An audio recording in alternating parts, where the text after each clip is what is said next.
One thing that's really neat about this concert is that it will open up our ears and our eyes to all the cultures that are already present in Peoria, and I think it'll bring a lot of the different cultures together in one program, and hopefully into one auditorium.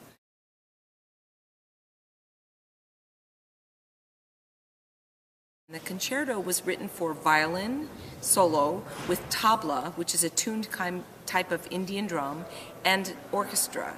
And this concerto was premiered in, I believe, 2006 and was written for a violinist that lives in Boston.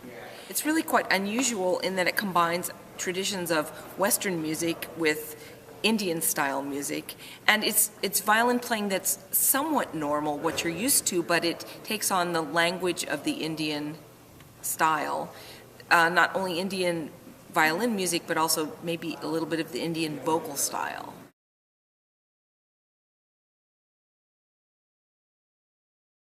I did travel to Boston. He brought me out to Boston to work with him in November, and just catching a glimpse into his life a little bit, it was really fun, and just to hear, he has a very gentle voice, and he has a really great sense of humor as well. So that's been fun, and I think the piece is evolving as it gets performed more, because he wants me certainly to put some of my own feeling into the piece, as well as, you know, taking the experience of the person who it was written for. Another thing that I really like about this concerto is the dance-like quality of the different movements.